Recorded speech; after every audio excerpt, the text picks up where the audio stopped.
Hello, everyone, and welcome to another episode of the Goblins and Growlers Podcast. I'm Josh Maltby at Black Cloak DM on Blue Sky.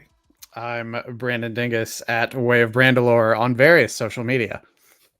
Josh, how are you doing? I'm well. I'm EP, but it's okay because sometimes the missile is EP. How are you? I'm fine. I'm drinking some rum. Getting ready for our Spooky Pirate stream that we're doing tomorrow night. That if you didn't get a chance to see, will be a VOD exclusive on Patreon. Yeah, it'll be up on our Twitch for a couple days. Oh, by the time this comes out, it'll already be gone, won't it? Yeah, exactly. It probably won't even be up there for a couple days. It'll be up there for as long as it takes it to process and me to remember to take it down. Well, I think they automatically go away after 72 hours. Yeah, something like that. So I'm excited to talk about some of our things today. In particular, I saw your newsletter that you published this morning, which was lovely. Yes, and in it was an indie game that I was like, oh, that sounds like Lord of the Rings. I should open that up and take a closer look at that. And then it's very Lord of the Rings by like the structure of the stories that it's looking to tell, but distinctly not Lord of the Rings in the mechanics.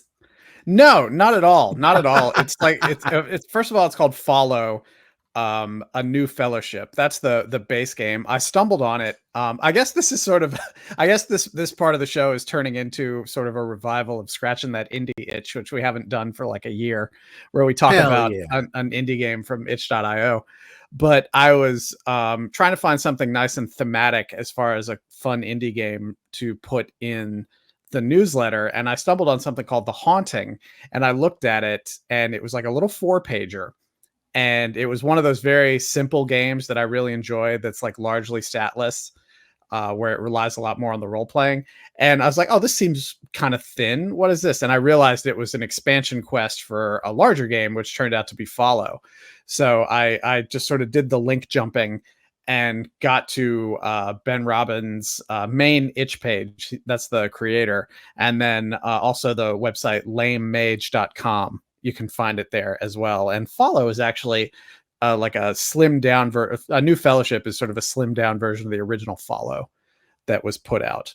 But there's a couple of really sort of interesting twists, I feel like, that this game does. Like every player plays 2 characters, a major character, which is sort of like you're a main character, which is sort of, you know, like your standard. If you're thinking of my character in a TTRPG, that's what it is. But then you're also playing a minor character who is sort of like supporting cast. I guess you could think of it as like henchmen, or you know, or followers, I guess. That might be where that comes from.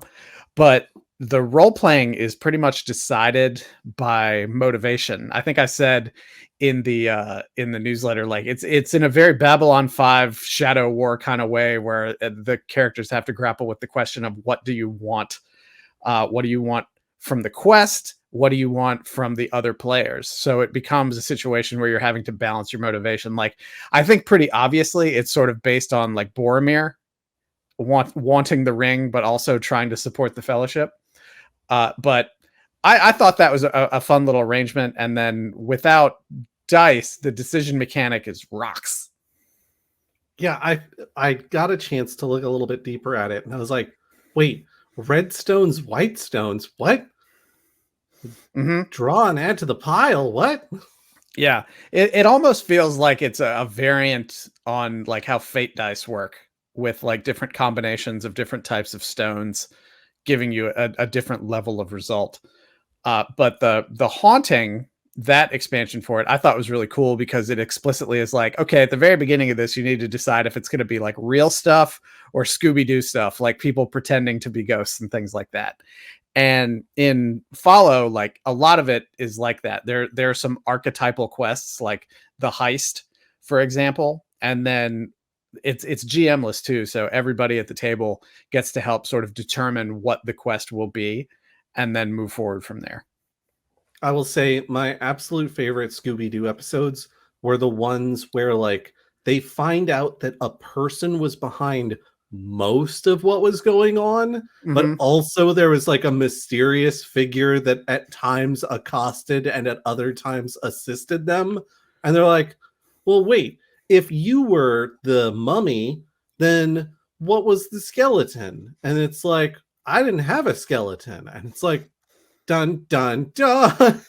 All right, so I've never been the biggest Scooby-Doo fan in the world. I have friends who are absolutely like mad for it when we were growing up, but it never really hit with me, except for Pup Named Scooby-Doo when I was a little kid. I really enjoyed that.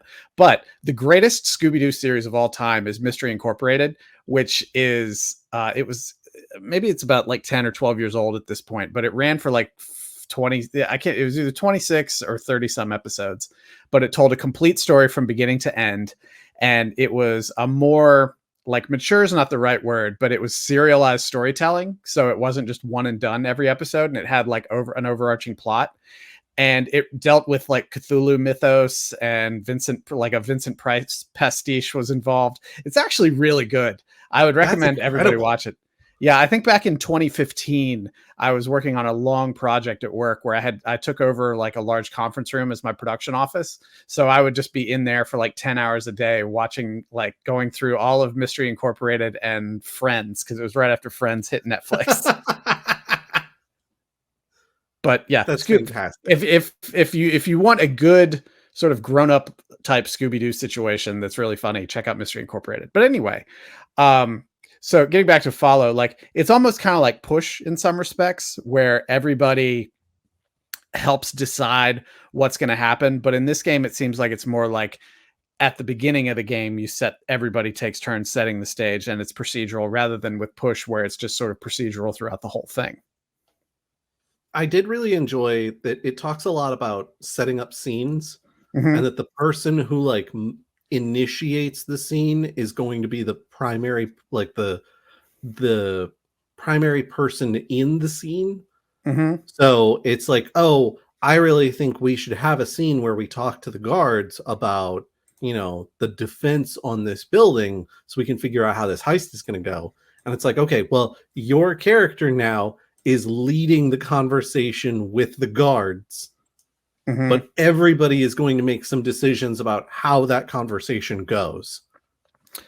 Yeah, and breaking it up into scenes, like also kind of Fate, like some of those more cinematic style games, just trying to chunk it out into sort of a more movie-like experience, rather than everybody having the pressure of being like, okay, well, we have to travel here, and oh, now we're going to do some shopping and that kind of thing. I like when the design allows for the plot to move forward.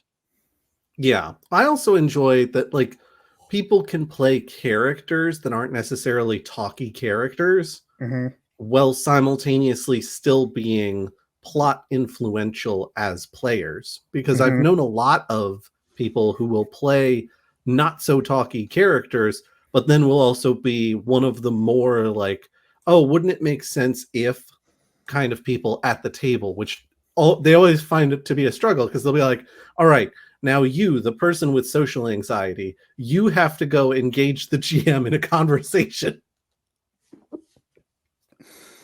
I'm going to sit here and watch, despite being the person who is completely extroverted. Yeah, that's the worst kind of spotlighting that you can do as a GM. That's the dark side of spotlighting. Don't do that. I mean, I'm not saying like the GM sets them up for that. I'm saying like people with their party builds. Like, oh, I took charisma as my dump stat because I'm tired of always playing the party face. And then people start talking to guards and they're like, oh, but I'm so good at talking as a person though. Yeah, can't read my party face. So I really like the mechanic of like everybody is involved in the culmination of the scene and what sorts of things are going to be accomplished during it, as opposed to, okay, well, one person makes a decision about what they are going to do, and then dice determine the outcome. And then you have the stones. It's like a collection, right? Like everybody is contributing stones to an individual scene. Yeah. Which there are some like other elements of some other games. Like there's like an element of Troika in that, I think, because like that's how Troika handles like initiative, for example, with like a pile of tokens. And it either adds to or detracts from the randomness, however you want to look at it. But with this, everybody getting to add to it, I think that's good. Yeah, I think that's generally positive. And then I also appreciated it being like, sometimes bad stuff's going to happen to your character, and that's okay because you can always switch to a new main character. Yeah, like if the game doesn't necessarily encourage PvP, but it also isn't like you should never PvP. It just sort of states it as almost like a fact of life. It's like it will happen. But when it does, don't worry, because you can just immediately jump in with a new main character. Right, exactly. No big deal. Yeah. But this is the genre that I like to call, the last minute Friday night game. It's like when you've got some people over and you're looking to play something that doesn't take setup time, you don't want to worry about dealing with like a board game or something like this. You can throw this out and in just a couple minutes you're ready to go, and you can even sort of learn as you go. If it's an issue, if a bunch of people don't know how to do it, and it's pretty intuitive. It is, for everyone's knowledge, the entire document, cover page and afterword and everything included, is 17 pages. So not dense at all. Mm-hmm. And like I said, the quest for that is only 4 pages.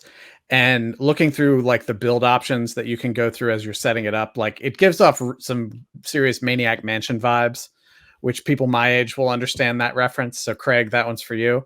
But it's Josh, have you never played Maniac Mansion?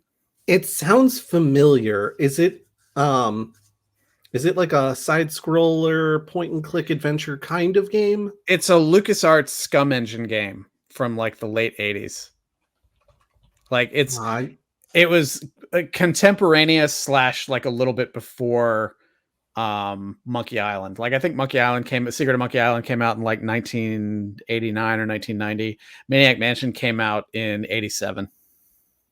Okay. Yeah, I've definitely heard of this before. It's not one I've ever played. Yeah, it's a great game. I played the Nintendo Entertainment System port of it back in the 90s, but that was before I knew just how terrible it was to play a point and click adventure on the console port, because I also did that with King's Quest V at one point, and it was terrible.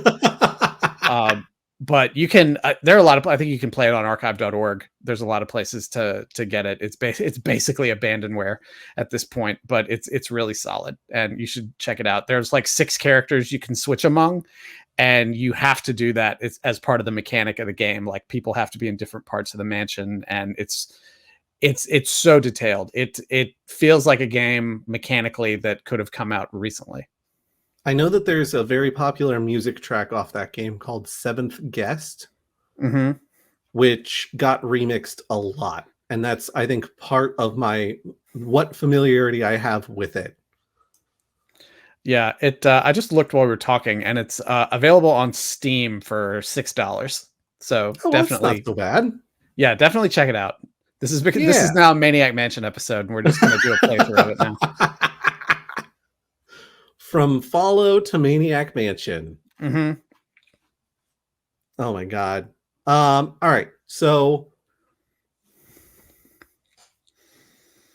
Follow sounds very cool. Definitely check it out. Check out Lame Mage Productions in general. For those of you watching on video, it's up on screen. But for those of you audio only, it's lamemage.itch.io. Yeah, you can also go to lamemage.com. Just the fastest thing for me to copy and paste into the banner was lamemage.itch.io. Makes sense. Yeah, I think there's actually more stuff on his itch.io page than on the main Lame Mage site. Oh, well, good reason to go there anyway then. Mm-hmm. And the most important thing is these are pay what you want. Oh yeah, that's always nice for folks that do not have a ton of scratch rolling around. Mm-hmm. Yeah, so with these, you can scratch that itch for free, potentially. But also we should support creators, so if you can pay them, pay them. Support your creators so that they can continue creating cool things for you. Mm-hmm. Absolutely. Which I suspect is going to be your clever segue into our next topic, Josh. That was, in fact, going to be my clever segue into our next topic, which is writing for consumption. Yes, we are writing for the late 19th century disease. Oh, no. We're writing so that people will be afflicted with consumption? Exactly. We've all seen Moulin Rouge. We know about consumption. What is the modern name for consumption? It's not tuberculosis, is it? You're calling me out. Yeah, it is tuberculosis. It is? Oh, yeah. Man. You were right. I could have gotten that. I think you did. No, because I said it isn't, is it? Oh. Which suggests a stronger level of doubt than me being like, I would have put this down as a trivia answer. Mm-hmm. Poor Nicole Kidman.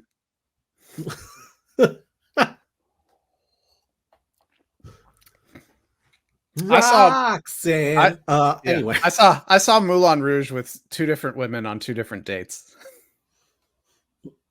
On two different days, I hope. Yeah, two different days as well. Two different days and dates. Goodness gracious. I'm not a huge Baz Luhrmann fan, but I do like a good musical. Fair. Musicals are also good date material. Mm-hmm. Makes it feel a little cultured and sophisticated, even when you're not.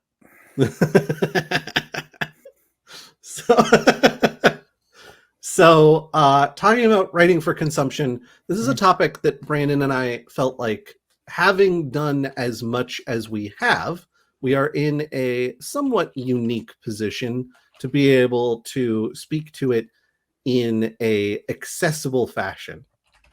Because we both started out, well, you'd already been doing some writing, but mostly editing for the Richmond Times-Dispatch, right? And several other publications throughout my journalism career. Look, we've only talked about your journalism career, but so much. So I don't know your... Brandon just put on screen, writing for consumption, Nicole Kidman. Yeah. We've only talked about your journalism career, but so much. But more than my point was, neither of us had written adventures for people to play or read or run at their home games. I'd barely written them to run at my home games.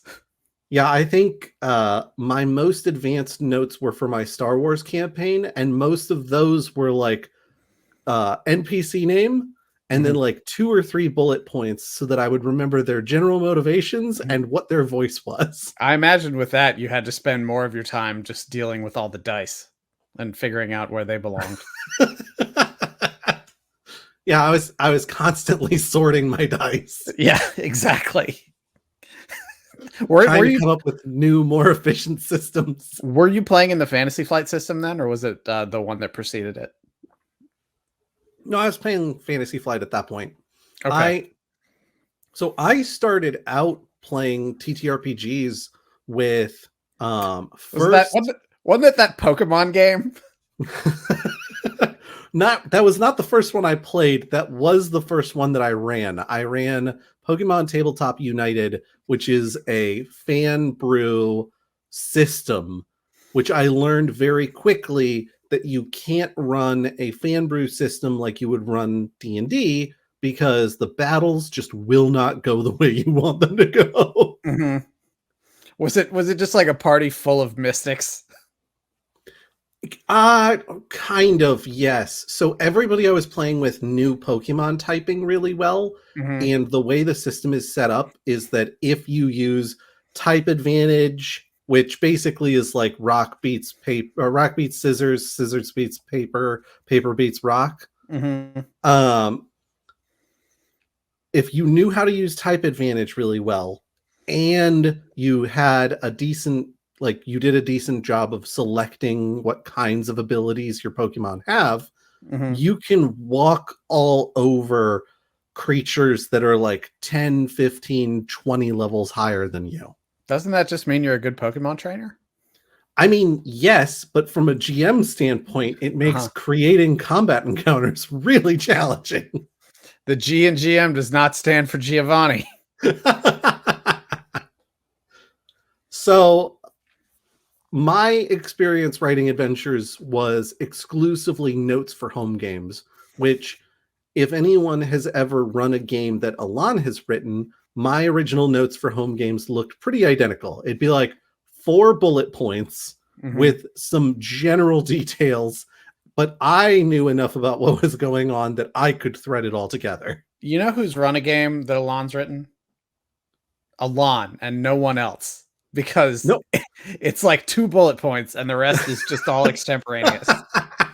I ran one of his Cat Cafe games and he handed me a document that had 4 bullet points, 3 proper nouns, and went, this should be enough, right? Ask me any questions that you've got. And I'm like, yeah, who the hell are these proper nouns?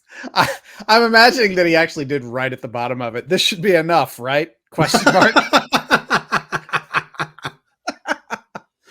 But yeah, so, you know, he's one end of the extreme.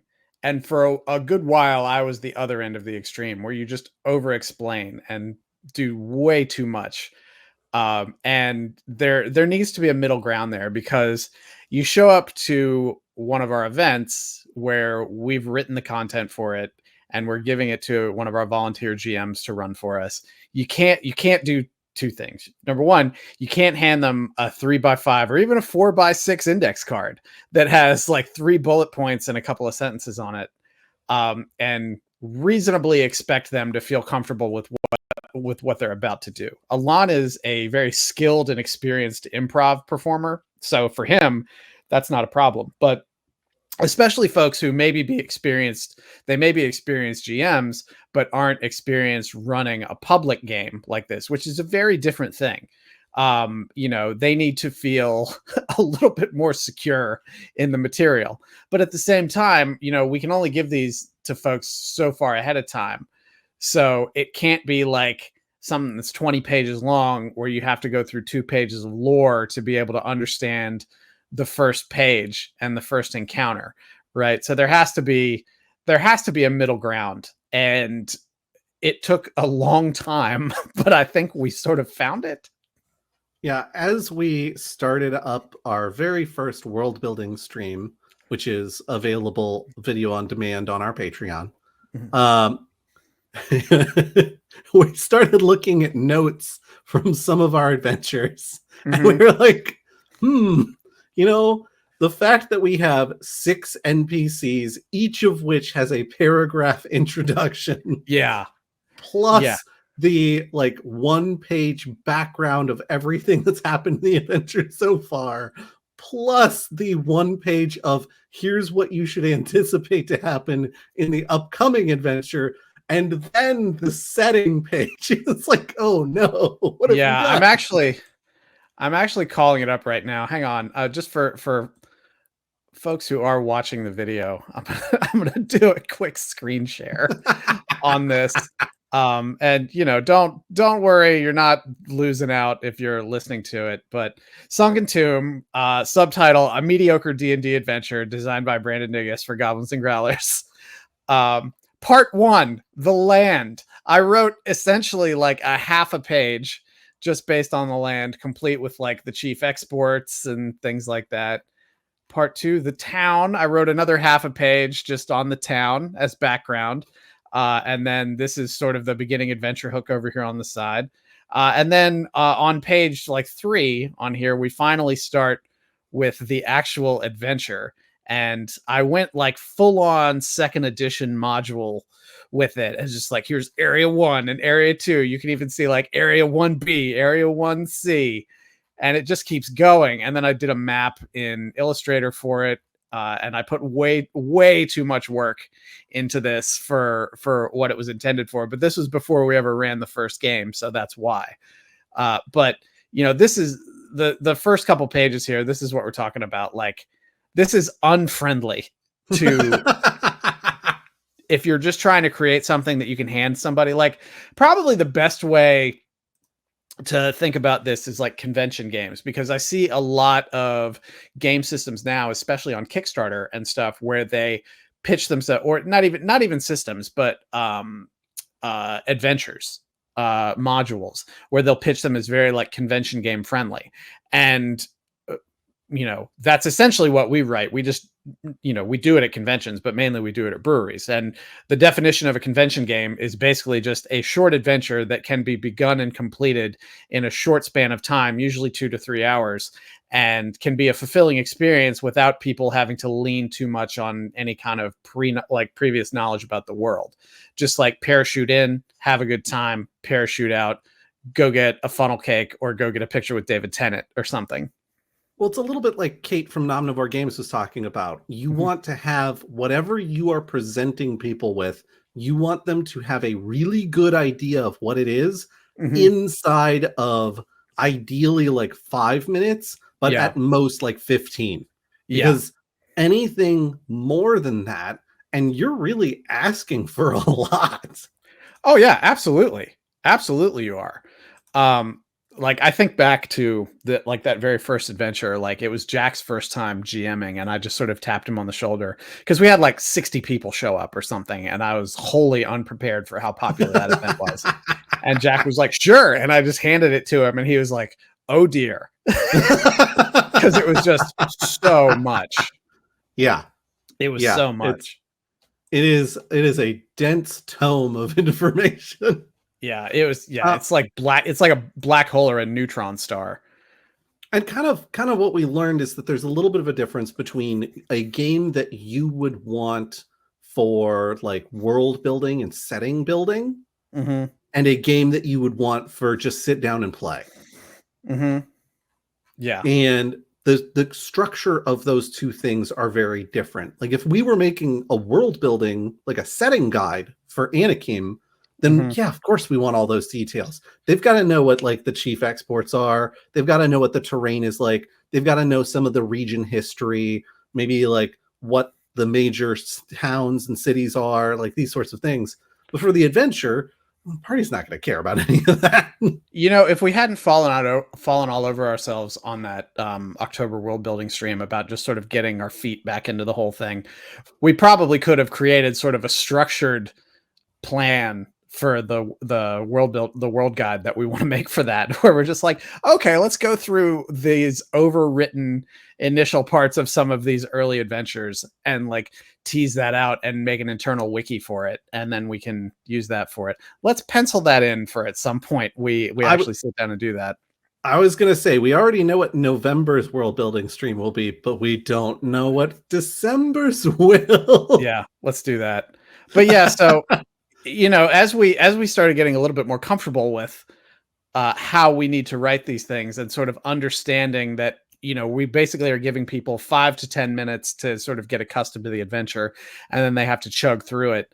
Like we eventually landed on stuff like this, where the first page is always like a recap, because if we're running something and there are several adventures behind it, like we always run these games with the idea that you can just parachute in and you never have to worry about what happened before.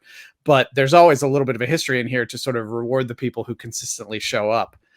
But also like maybe a person who's available to GM this week wasn't available to GM 2 weeks ago. So the GM also needs the recap of exactly what's been going on. And so we try to always have a recap that gives people the backstory, and then an overview, which is like, here's the TLDR for this adventure. So, like, even while you're standing at point A, what point B is going to be. And you can, even if you forget everything in between, where you have to land. So you can point your ship in that general direction and just start moving. Yeah. And that's having a quick recap, something that gives you a general idea of what the party just went through. And I personally, on the occasions that I was one of the GMs that was like, the hell is going on right now? I found it really useful to read the notes and then turn to the table and go, all right, I didn't get to run last adventure. What do you recall as a high point of the adventure? Like what's something that stands out to you from last time? And people will volunteer a lot of info that helps flesh out the very basic summary that you got. But if everybody at the table is like, oh, we weren't here last month either, then they don't care that you missed, like, oh, this NPC was named this other thing previously, because they weren't here. They don't care. Yeah, you have their attention for perhaps 3 hours, and that is the bubble in which your existences cross. And that's all you need to worry about. But it's, for our purposes too, like, we can't write too much in that sort of momentary way, because we also have to be thinking a little bit more long term about it, for reasons we'll get into in a minute. But like, if you've only ever run home games, I would recommend you try running some public games sometime, because it's like the training montage in like Rocky IV, where you're out there just like hauling logs and stuff like that and punching tires, because it really toughens up and hones your GM abilities, because you have to be able to think quickly. You have to learn to read the people at the table. You have to learn to sort of navigate conflict in a healthy way. It makes you better at thinking quickly. It makes you better at making quick decisions and moving the story along when you have just a very limited time with these people and they're counting on you to have a good time. And, you want to have a good time too. But yeah, like a lot of conventions, like some conventions hire us to come and run their tabletop. Some conventions look for volunteers.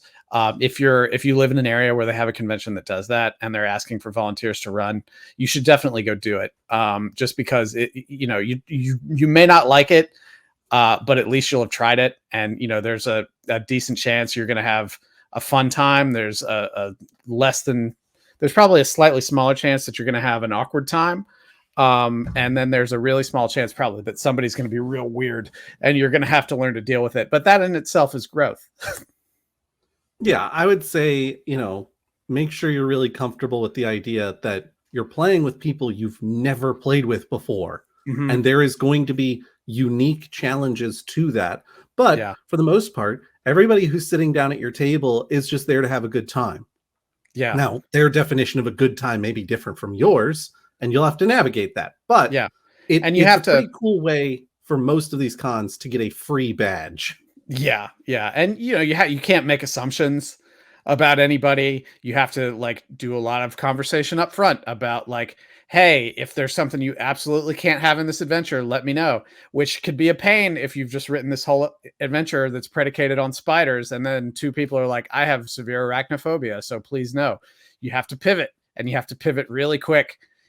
Maybe like it's a monstrous teddy bear and it's just a bunch of teddy bears taking over or something. And you need to ask people stuff up front, like, hey, talk to me about your pronouns, just to make sure that you don't misgender somebody or anything like that. You really have to be upfront about what you need to be able to help them have a good time. Yeah, 100%. And it's like Brandon said, it is one of the best ways to really sharpen your GMing skills. Like, you don't realize how much easier you are having it by having a home group that knows your idiosyncrasies and know theirs, because it makes you a better performer too. Yeah, because you kind of adjust for the table, because you're like, all right, well, I know, this guy's not really big into big talky scenes. This guy's not really big into combat. So I'll do this and I'll do this. And this is kind of like this person's favorite thing to engage with. So I'll just work this into the campaign as well. When you're playing with complete strangers, it's like you have to be ready to pivot when the thing they are presented with is not something they are interested in. I know Brandon's tired of hearing me tell this story, but very early on in our writing, we discovered that you can put a lot of effort and investment into something like NPCs. And then every table at the event is like, I don't want to interact with that guy. Yeah. And like, you get the people sometimes who've never played before and just immediately they want to go murder hobo. And you've spent all this time crafting this world, and they're like, I want to steal all the liquor in the tavern. And then you get to have the conversation with them about how, like, life is about choices, and you can make choices, but usually there are consequences for choices. So I'm not telling you what to do. I'm just saying that. I think my solution to that was also not a good one, where I was like, oh, well, if it's a non-optional NPC encounter, then I'll just make sure that they have to encounter the NPC. He just keeps showing up. Well, what that led to was a lot of GMs being like, I don't know what to tell you guys. The book says you have to talk to this person. And the players being like, no, we don't want to talk to that person. We hate that person. Mm-hmm. I from my perspective as a writer, I was like, well, that's not very fun for anyone, myself included. No. But anyway, we sort of got derailed there a little bit talking about running like public games. But bottom line, it's a blast, except for the very rare times when it's not a blast. I remember one of the Galaxy Cons we were working, and I had a table, and within 5 minutes, I knew that this was not going to be a good experience, because I just had people who didn't want to roll with it, people who felt like tabletop should be played in a very particular way. Oh. And at like a certain point, like I just sort of had to surrender to the wave. And I've told people this before, but like during that particular experience, I just had to sort of like acknowledge to myself that I was, for the next 2 hours and 45 minutes, I was not going to have fun. And I just had to power through it. And I did my best. But man, when that was over, I was happy to be done with that table. And it's not like they were playing wrong or anything, like they had their own way of playing, and the way I like to play was different, but also like they weren't willing to give me anything. Like there was no partnership in the storytelling there, and they were just combative the whole way. And I was just like, it was exhausting. Yeah, I think the biggest thing that I can say to anyone who's just starting out in writing things and in GMing is be as non-combative with your table as physically possible. It should be a collaboration. Because anytime you come to the table with like, oh, well, you need to be doing things a specific way because of how I've written it, you are setting yourself and your table up for a very bad time. That gets into the book argument.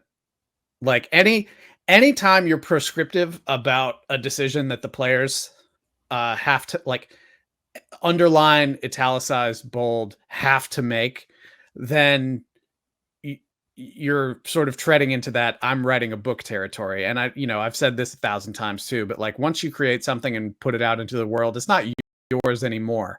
So you're allowing people to engage with it, so they get to have their own spin on it as well. And fault is not the right word, but it's the one I'm going to use right now. The fault lies in your failure of imagination when you were writing it, about like you did not stop to think about how other people might interact, engage with your world and your story. You have to at least come up with some options, and that only helps you as you do it. And you don't have to build out a whole new branch of your story. You just have to be like, okay, well, they can take this little detour, and if they do that, then I'll just weave them back up here. And you give yourself options, and then they probably take sort of an approach that's different from all the 3 paths that you've laid out, but you just find the one that's closest fit. You change the details really quickly in your head, and then you move it forward. But yeah, you have to anticipate that they're going to make a choice that you did not predict. And to help combat that, you have to predict. You have to give yourself some thoughts. It's like the snake gun that we talked about on the stream, where you were like, yeah, this thing's going to shoot snakes out. I said, make some mechanics for that thing to be used as a gun, because somebody is going to pull it out of the wall and use it as a weapon. And you're like, come on. And then literally every table, somebody did that. My initial instinct, and this goes back to me being like, oh, well, there is a correct way to run this game, is, oh, well, if they rip it out of the wall, then it just doesn't work because the mechanics of it are in the wall. And it's like, all right, sure, but that's not very fun. Like, you give people an opportunity to experience something really cool, and then you're like, oh, but you can't have it. That's my toy, and you're not allowed to play with it. Right. Yeah, if you have toys you don't want other people to play with, make sure you put them away before somebody comes over. That's the rule. Yeah. I think, though, like, kind of what we're talking about here is flexibility in your adventure writing. Because, you know, if you write a single path, single narrative, like, here's the only way things can go down, then sure, the party might do all of that, or they might do something radically different. And if you haven't written any flexibility in there, then the GM is going to be like, well, this book became useless after page 3. Mm-hmm.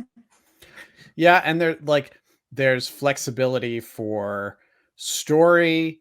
There's flexibility for just weird decisions. There's also, like, in the case of running a public game, there's flexibility for time, because you're going to run into combat situations that maybe you designed to last like 30 minutes, but somebody's got a spell that you didn't think about. Like or there's like a chasm that there's a puzzle that they have to solve to cross, and somebody's like, well, I'll just Tensor's floating disc myself right over that, or something like that. And you have to, all of a sudden there was like 20-30 minutes of sort of your planned running time, and you're like, shit, what am I supposed to do? And after a while, we sort of got away from this later, but after a while we were writing in optionals for people. Like if folks moved too fast through something, I remember one time I was like, hey, if it's like 8 o'clock and you know they've really moved forward and you're close to the end, insert this. And it was like a little thread about them finding the opening to a mine, and they were able to go. It was a really simple little like dungeonette, I guess. And you go down and you find a letter, and it was sort of like thematically related to the region, and it gave you, like, the reward you got was more lore based than anything, but it was something. And it was nice because it was a nod that, like, no adventure is in the real world is like truly linear. You're never going to go directly from point A to point B. There's going to be these little branches and veins that you go down. But we would do stuff like that. We would have like I was inspired by a lot of the old Sierra games that I used to play, like the point and click adventures, where they had these like features that within their offices they called like the silly clowns. And it was just like little strange stuff that would pop up in the adventure that had no relevance on the plot. And usually it didn't turn into like a side quest or anything, but it was just a fun little distraction for a few minutes. And that's what I was thinking of for those kind of things. Cause like that mine, it wasn't like, I would never call it a side quest. If I found that it's something like that in Skyrim, it would be like really disappointing, but it was something that gave, like, they didn't know what to expect. For all they knew, they were walking into some big trap in the mine or something like that. They had to be super careful. They were searching for treasure. They found a couple of dead bodies and things like that. I think there was like a ring or something they got in there that was a reward, but you have to build in stuff like that. And eventually you have a library of it and you can just sort of drop it in and out of things. Yeah, I think with regards to that, I find stuff like that to be significantly more useful for home games, because sometimes you're like, all right, let's sit down and play, and we're going to play for like 6 hours tonight. And then you're like, all right, we're going to get through 2 of these scenarios in that 6 hours. And at the end of the first scenario, you've got like an hour and a half left. And you're like, well, we're not going to start scenario 2, but also I said we were going to play for 6 hours. So I want to do something. Yeah, well, see, that's another issue. Like talking about how public games will make you a better GM, setting time limits on what you're playing will also make you a better GM, because you'll get better at storytelling and pacing. Like for the rest of my life, probably, like unless there are extenuating circumstances, I'm probably never going to run a session that lasts longer than 3 hours, just because I've determined that is comfortable. You can get the story beats in there that you need. Everybody leaves that wanting more, rather than it just sort of petering off down toward the end where it's like 11 o'clock at night and everybody's tired and they just want to go home. Like, it's about respecting people's time. It's about trying to tell a tighter story. Cause like I am, professionally, I have been an editor for a long time, and I'm all about trying to tighten stuff up and tell a more effective story, not be verbose, be economical with my words and things like that. I think it leads to better storytelling. And I think that translates to adventure writing too. So, try it sometime. Like if you've got everybody coming over at 7, be like, okay, we're starting at 7:30. We're going to play till 10:30. And I'm going to get us where we need to go at that point. I think it really helps your writing too. If you write session based, instead of just writing a story and then backing it into a number of sessions, you understand what I'm saying, right? Like, I know you do. Right. Well, I mean, I think the clarification I would add is that you might have an overarching story, but you want to write that story into chunks, right? Which will be sessions. Right. Instead of just writing the adventure as one big long string and then later going back and cutting the string depending on how long your sessions are running, be like, okay, I'm going to write this for 3 hours. I'm going to write this for 4 hours. It's almost like you're writing for television. Yeah, exactly. And I think stuff like that is really important to think about, is like Monster of the Week kind of shows and, serial dramas where you don't need to have been at every episode to have a general idea of what's going on, which means that if one of your players misses a session or two, there's no shade for it. They can drop right back in, and they'll have missed some stuff, and maybe they don't have the same magic items that their party does. Don't ever make leveling up dependent on them showing up to the game, because you are then at that point actively punishing them for not attending every session. Yeah. And if you're doing that, then they become less likely to keep showing up. You become a lower priority because you're a stressor. Yeah. And what you were talking about Monster of the Week writing and how that can align with this. It doesn't have to be, though. There can still be like serialized overarching plots that you can just tell in an episodic format like that. 24 is a perfect example. Like, it kept the tension high and it would end an episode with the tension really high and then pick right back up where it left off. But it was able to tell 26 episodes worth of story by doing it that way. And it was, I think, more effective than just sort of meandering. Imagine a 2.5 hour movie or a 3-hour film that was just sort of haphazardly cut at the 30-minute marks through it. Like, there's no guarantee you're going to have a full, like, an act structure there that's going to be able to tell you, that's going to keep you drawn in to the next one. Like, you may spend 30 minutes just on like getting to right before the climax, and then the next episode starts and it's like 2 minutes in, you hit the climax, and then the rest of the episode is just denouement and things like falling action and denouement. This may be a reference that not a ton of people will get, but Through the Spider-Verse did exactly that to me, where it's like a 2 hour and 45-minute movie or something like that. And right as they are getting to what I thought the climax of the film was, it ends. And I'm like, what? No, what? No. And now they've delayed the sequel, haven't they? I think, well, I mean, I'm not surprised by that, but I think so, yes. My point is, like, as you are looking at writing your session structure, even if, let's say you take Brandon's example and you go, all of my sessions will be 3 hours.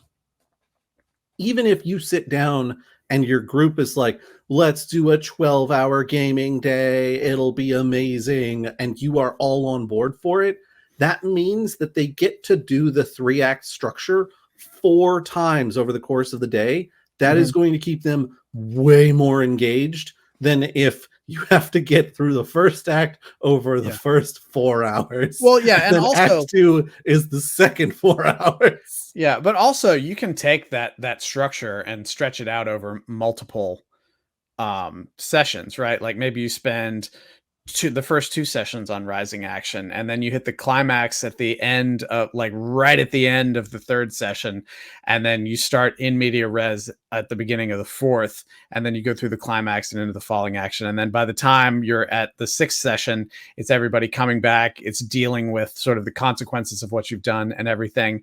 But you've done it all in such a way that you've written it so it's all chunked out, and you didn't have to have a big marathon session where everybody ended up playing until, because I don't know about you, but like, even when I was in my 20s, and I was doing these long D&D sessions. You get to about 10 o'clock, you can only have so much pizza and Mountain Dew, and you just start feeling gross and you just want to go home. But no, we got to keep playing. And then we play till like 12:30 in the morning. And between the four of us, we've finished an entire 24 cube of Mountain Dew, and it's just awful.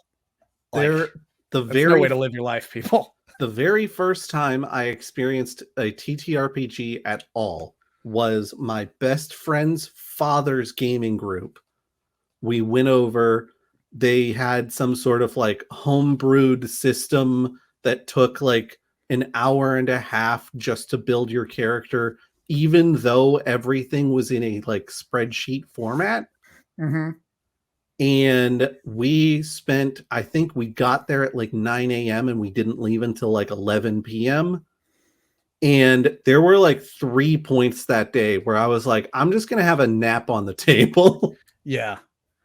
And maybe that's my like bitter old man talking, but just never again. Never again. Yeah. No, I think I was like 10 at the time. Like it was not fun. I enjoyed the parts where I got to do cool character stuff, but for the most part, I was like, man, this sure is a long time playing games, huh? Yeah. Wish I had a video game console here. Yeah, the longest game I've run in recent history was that bachelor party game I was hired to do, and that was about 6 hours long. And I had a great time, but I was ready to go home when it was over. Yeah.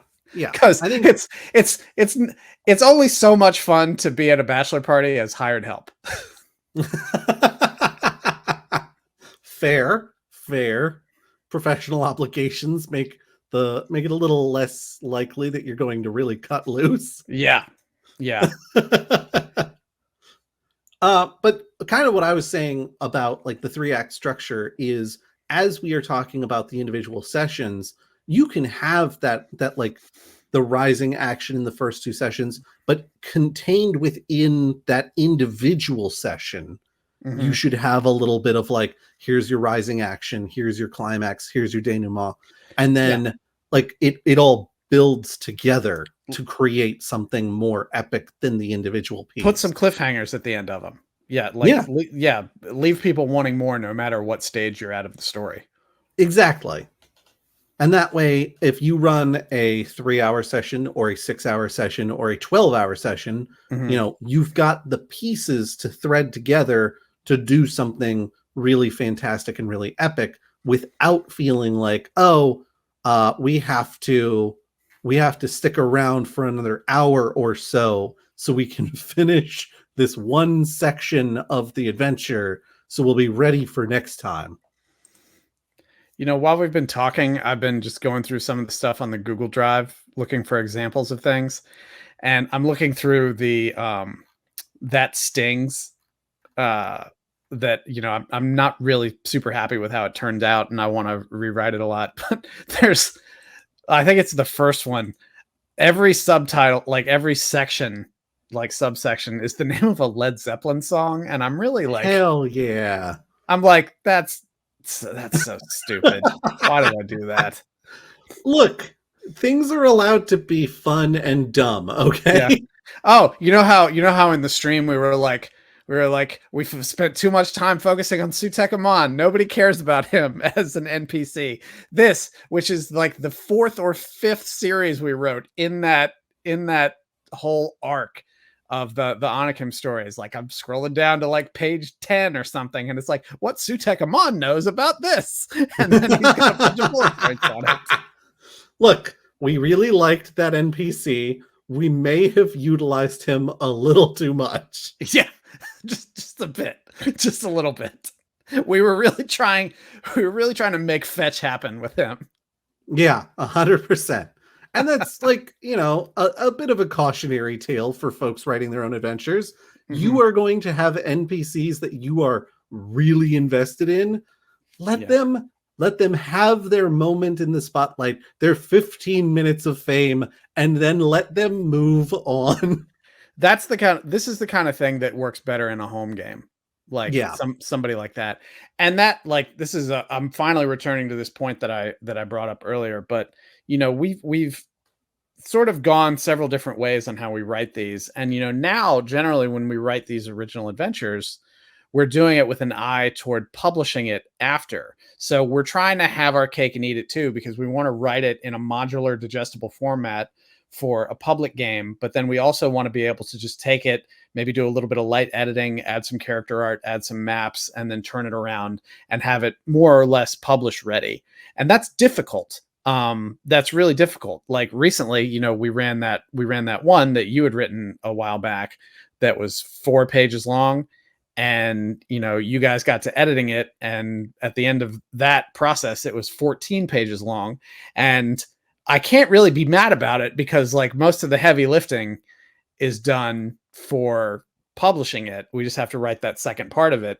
But at the same time, it was like running into that issue again of like, got to give this to somebody so they can read it, understand it, and run it in a 3-hour period.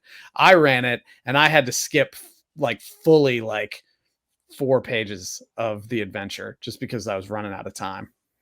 I mean, that's fair. There's a lot of like fun narrative stuff in that adventure. Mm-hmm. And so if you're getting too bogged down with combat stuff, then yeah, of course you're not going to have time for all the goofy narrative nonsense. It's for anybody listening who's at the $25 level on Patreon. It's the one I uploaded on Sunday, which doesn't mean anything to you because I just realized you're listening to this further in the future.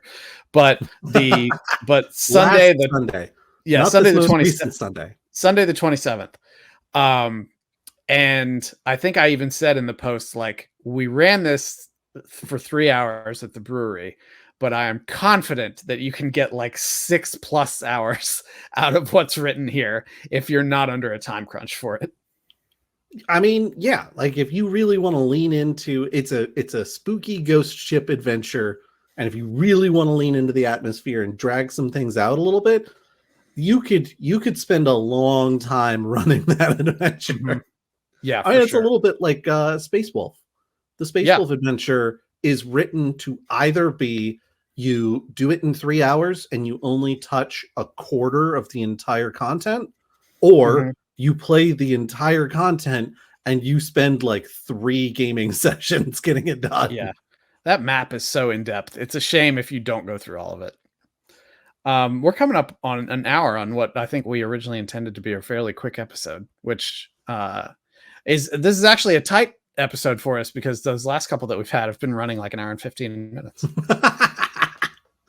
I think my big final piece of advice is to reiterate: build flexibility in your adventures, especially if you're going to ask a different GM to try running it for you. Because without that flexibility, you're not giving them room to create anything. You're not giving their table room to go off the rails, and you're setting yourself up for failure. That flexibility is really a must. Yeah, you set yourself up for flexibility when you write, and also give yourself some challenges. Like try to write within a time limit. Think of it like, a timed writing prompt or something like a version of that. Like instead of I have to, write this story in, 30 minutes or an hour, be like, I have to write this story that I can run from beginning to end in 3 hours. And you're going to have to practice a little bit because it takes a while to sort of internalize the pacing for it. Like I know when we take the 9 o'clock beer and bathroom break at a brewery, I'm like, okay, in about 15 minutes, I really need to start getting into the end game, and I need to hit the boss battle by about 9:30 to make sure we have enough time for people to have a really like rewarding fight, and then also be done when the brewery closes at 10. Yeah, exactly. And having those kinds of limitations, you will find, helps you create better art. Yeah, exactly. And we're not talking about drawings or anything like that. We're just talking about creative work in general as art. Like restriction breeds creativity. If you can do anything and everything, you're not going to be forced to find creative solutions. Nope. All right, Brandon, what do they need to know? I think they need to know even more about the Patreon, even though we've talked about it a lot. Patreon.com/Goblins Growlers. We are still sort of in the process of rebooting it. So if you look at some of the descriptions of the tier levels, they're loose right now, but generally like the $5 tier is sort of the GGP tier. And that's the best way you can directly support the podcast. We're going to be uploading adventures on the 25, and we are on the 15 doing like a lot of the world building stuff. That's the plan there. We're still sort of feeling our oats on that, but it's a work in progress. We encourage you at the very least to follow us publicly and free on there so you can see what's going on. It's just a nice way for us to communicate directly with people without having to make sure everybody's in the same Discord channel or anything like that. And speaking of the Discord, join the conversation on our Discord at bit.ly/goblin discord. There's all kinds of stuff going on there. Too much to talk about, so you should explore it yourself. However, remember to claim server roles, because a lot of times people come in there and they're like, I didn't even know about this thing. You have to go back to, you have to put the emoji on to claim the server role so you can be part of that channel. So don't forget to do that. Follow us on socials. I'm at Way of Brandalore. I sort of occasionally post to Instagram. I tried Threads. I'm really tired of the vibe there. It went downhill really quick, and I'm too lazy to use my Blue Sky account right now. But every once in a while, Google at Way of Brandalore or at Master of Dungeon Administration, and you'll find me. And Josh is Black Cloak DM on Blue Sky. And let's see here. That is the primary place you can find me. That's not Discord, which is Discord is basically my home away from home. Mm-hmm. And for everything else, link tr.ee/goblins and growlers. If you go there, in fact, I'm going to go there right now. Lonktree is not going to get me anywhere. Welcome to Lonktree. Goblins and Growlers. Yeah, if I go to our old link tree here and share our screen, you can see if you're in the Richmond area and you have some GMing experience and you think you might like to try running some of these timed modular adventures, you can fill out our volunteer GM application. We will, go through it, vet it, probably have a conversation with you. And then if we're feeling good about things, we'll put you through as a provisional. We already talked about the Discord server. Subscribe to our YouTube channel. Every other Thursday, the video for the podcast comes out there. Josh and I are talking about some other content stuff we could be doing on there, like reviews and things like that. But as with anything, we're just trying to make sure we can do it in a sustainable way. The free monthly gaming newsletter that we talked about, you can click on this and get to the subscribe link on there. And I have no desire to put this out more than monthly because it's actually a lot of work, but it's a lot of good indie gaming news, recommending some indie games, and it lets you know sort of what's going on with us. And it's a great way to just get a quick TLDR recap of what's been going on in the podcast and things. It's also a super quick read. This is not a big commitment to read these newsletters. Right. I think this month was the longest one I wrote, or this month, because this is coming out in November. The October one was the longest one I've ever written, and it was just clocking in at under 4 minutes for a read. Goblins and Growlers Podcast, you're listening to it right now. But since you are listening to it right now, you need to get more people listening to it. So you need to telephone, telegraph, tell a friend about the Goblins and Growlers Podcast, because word of mouth not only is the greatest Ludicrous album, but it is the best way to get the word out about this podcast. So let people know about it. Give us a 5-star review on your podcatcher of choice. And if you don't want to give us a 5-star review, don't give us less than 5-star review. Come and talk to us, and we'll try and address your concerns to get you up to that 5-star status, because you are a 5-star listener and deserve the best experience you can get.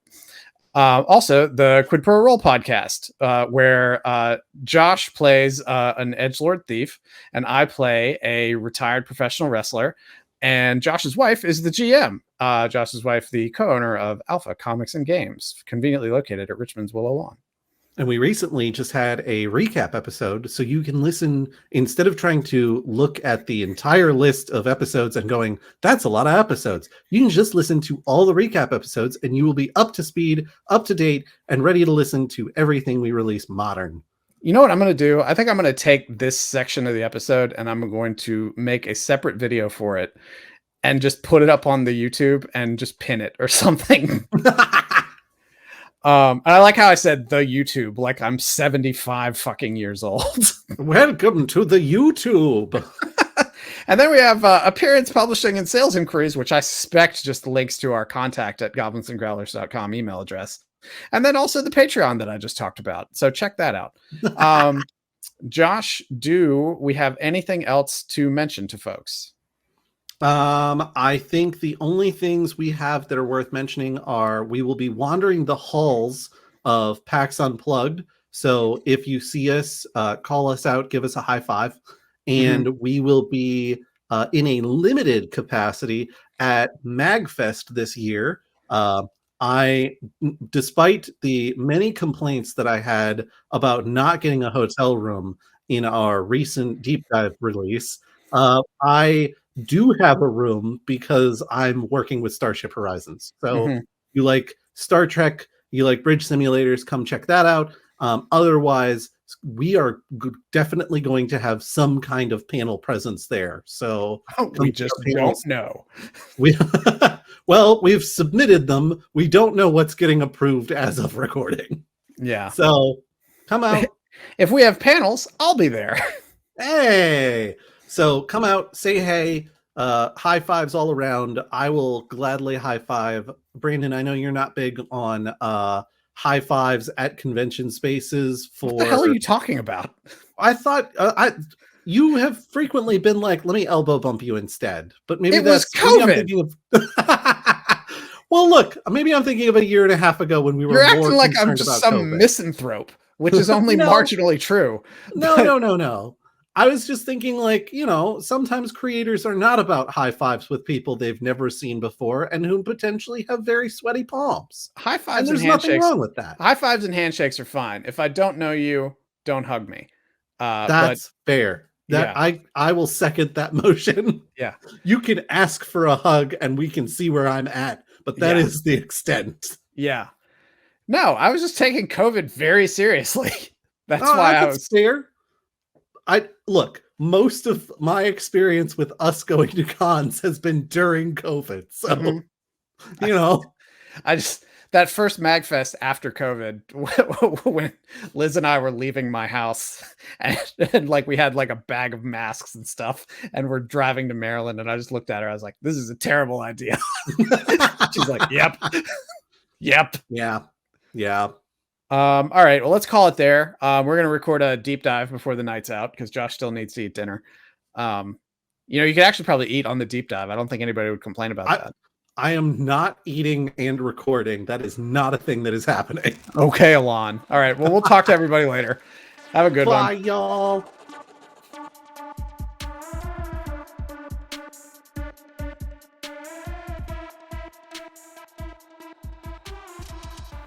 If you like tabletop games like Dungeons & Dragons, you probably love thinking about your character's stats, and one way or another, taking a chance on your probability of success or failure. Underdog Fantasy lets you have that same experience with your favorite sports ball players. With Underdog Fantasy, you can draft your lineup and build your adventuring party. Every pick'em entry could mean the difference between victory and defeat, and you don't get bardic inspiration here. Whether you're a veteran player or a newbie, Underdog Fantasy has the perfect contest for you. They've got quests for every type of player, whether you're into football, basketball, baseball, and many other sports. You can enter its daily contests, pick'em contests, or dive into a season-long campaign with no salary caps and no long-term commitments. Just draft, strategize, and let the games begin. So head to underdogfantasy.com or download the app and sign up with the promo code MCA. That's the acronym May Contain Action to start your adventure today and claim your special pick and first-time deposit offer of up to $250 in bonus cash. Underdog Fantasy is where underdogs become legends. Participants must be 18 or older, 21 or older in Massachusetts and Arizona, 19 or older in Alabama and Nebraska, and present in a state where Underdog Fantasy operates. Terms apply. If you or a loved one are concerned with your play, call 1-800-GAMBLER, that's 1-800-426-2537, or visit www.ncpgambling.org. In Arizona, you can call 1-800-NEXT-STEP, that's 1-800-639-8783, or text NEXT STEP to 53342. In New York, call the 24/7 Hope line at 1-877-8-HOPE-NY, or text HOPE-NY 467 369.